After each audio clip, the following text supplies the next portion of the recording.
여드름과 여드름 흉터로 고민인 분들이 많이 계신데요. 여드름은 이 내부적인 원인이 많아서 평소 생활 습관이 중요하다고 말씀드렸는데, 사춘기 여드름 이외에도 스트레스나 피로로 인한 성인성 여드름도 점차 많이 증가하고 있는 추세입니다. 현재는 이러한 음식이나 생활 습관이 피부에 미치는 영향에 대해 모든 피부 질환에 광범위하게 연구가 되고 있는데요. 예전에는 음식이나 생활 습관이 크게 피부와 상관없다는 이러한 연구 결과는 최근 들어서 점차로 이렇게 바뀌고 있고, 과학기술의 발전에 따라서 30-40년 전, 20-30년 전에는 증명할 수 없었던 내용들이 사실로 이렇게 밝혀지고 있습니다. 여드름이 좋아졌다고 하더라도 여드름 흉터가 남게 되면 이는 평생 가기 때문에 특히 흉터가 심해지지 않도록 관리하는 것이 굉장히 중요합니다. 이 중에서도 콧등이나 이 턱 끝에 튀어나온 흰색 여드름 때문에 고민인 분들이 계신데요. 짜지지도 않고 또 오랫동안 유지되는데, 이는 일종의 구진 흉터라고 보시면 되겠습니다. 구진 흉터는 여드름 염증 후에 코나 턱 부위에 1에서 3mm 크기의 부드러운 결절의 형태로 나타나는데, 좁쌀 여드름이나 화이트헤드처럼 보이기도 해서 짜려고 해도 짜지지 않는 흉터라고 보시면 되겠습니다. 피부 조직상 진피층의 섬유화가 나타나 있는데, 대부분의 염증성 여드름에는 파인 흉터가 생기게 되는데요. 작게 튀어나온 흉터가 생기는 이유는 이러한 염증성 여드름 회복 과정 중에서 콜라겐을 분해하는 효소와 분해를 억제하는 물질 사이의 비율이 맞지 않아서 그렇다고 추측되고 있습니다.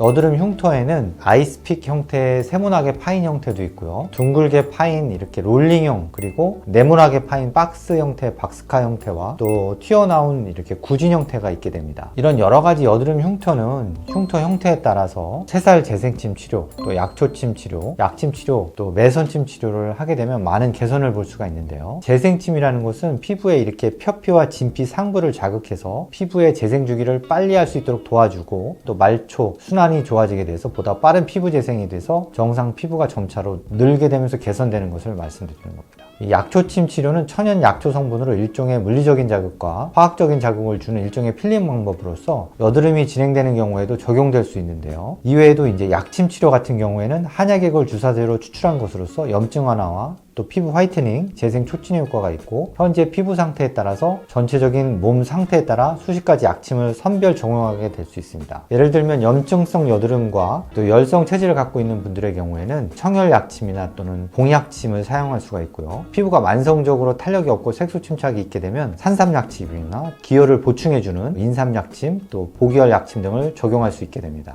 매선침은 수술할 때 쓰는 녹는 실을 활용해서 쓰게 되는데, 이는 피부에 진피 층 하부나 또는 스마스층에 넣어주게 되면 피부의 탄력과 재생을 도와주게 됩니다. 요즘에는 이러한 매선침이 효과가 좋다 보니까 피부과나 성형외과에서도 실리프팅이라고 해서 많이들 사용하고 계시는 걸 알고 계실 겁니다. 피부과 시설에서도 여러 가지 레이저 시술의 발전으로 흉터 치료에 응용되고 있는데요. 이러한 모든 피부과 치료든 한방적인 치료든 이러한 시술은 피부의 예민도나 또는 특성에 따라서 개별적인 치료가 중요합니다. 그래서 충분한 상담 후에 전문가의 진료와 치료를 받는 것이 굉장히 중요하다고 볼 수 있겠습니다. 감사합니다.